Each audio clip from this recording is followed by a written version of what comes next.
Hello, my name is Eleanor and I work in recruitment and admissions. This presentation is going to focus on managing your money as a student. The presentation will cover the following: the importance of budgeting, making your own student budget, making informed spending choices. I will share some top tips from our students and ways to make savings, and I will end with signposting to some useful resources.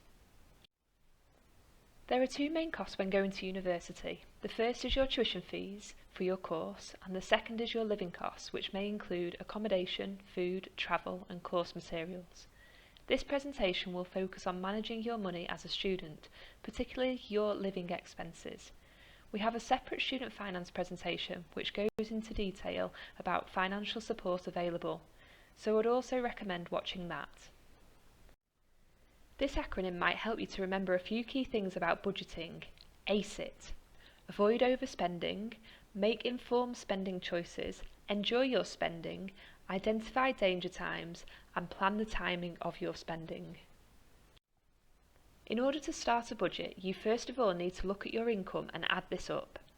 You will need to make a note of key dates of when you will receive this income. For example, when will you get paid your maintenance loan, or receive your bursary or scholarship if you are eligible for one. Also make a note of any additional income such as part-time work, savings or any support from your parents or guardians. Your income from part-time job or savings may not be paid on a set date, so you might need to make note of when you will receive this. You then need to calculate your expenses. Here are some examples of your most common, larger expenses, but these do depend on your circumstances. Some of your expenses might be regular payments. For example, you might know you need to pay your accommodation fees termly or monthly depending on your payment plan, or you might not have this expense if you do not move away from home. Your bills might be a direct debit payment each month. This might include your mobile phone bill or a TV licence. You might decide to do a weekly shop for your groceries, so this might be something you can calculate easily, but you might need to look at this expense on a more ad hoc basis. This slide shows common expenses a student might face. The average figures are taken from NatWest's Student Living Index, which is reported by students across the UK. We will look at it in a bit more detail on the next slide. Here we are showing you how you might calculate your monthly budget by inputting your income and your expenses, and you can then work out the money which you have left over, which you might spend on non-essential things or put away for an emergency fund, which I will touch on later in the presentation. This is an example budget, and you might want to add on other income and expenses depending on your circumstances. You might set up something like this on Microsoft Excel so the calculations can easily be done, and you can keep up to date with your income and expenses. Here is a list of things you will or might need to spend your money on as a student. Take a moment to pause the video and have a think about which items you would consider needs and which you would consider wants. Underlined here are things we will class as needs, and we are calling them answers, but they are open to some interpretation. Some of you may feel like some of the things not underlined are needs, such as gym membership or leisure or sport, if you're wanting to keep active whilst at university. We have also said emergency fund is important, and I will come on to that. Some people may not have thought you need a mobile phone, however, it is something a lot of people have, and there is an expense that comes with that. Things like TV licence, insurance and bills might depend on your circumstances and where you are living.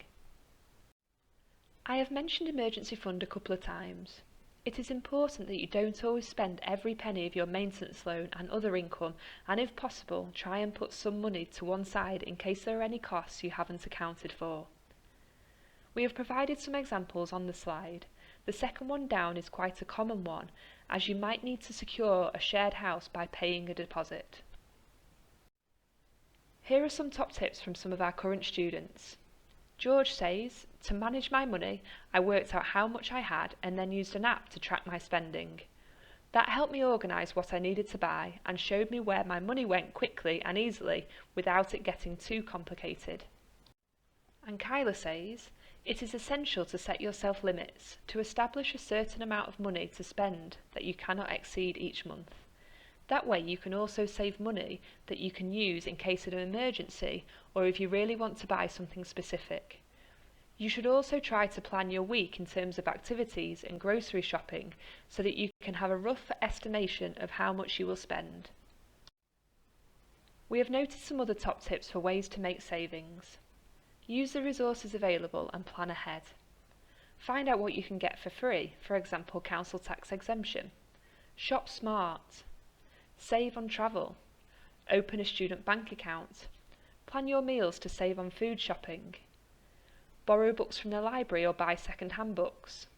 Minimise spending but maximise saving, and always have an emergency fund. Here are some useful links where you can start researching your student finance and start thinking about managing your money. Finally, I will just say you are able to book your place for one of our virtual open days at mmu.ac.uk/open day. Thank you for listening.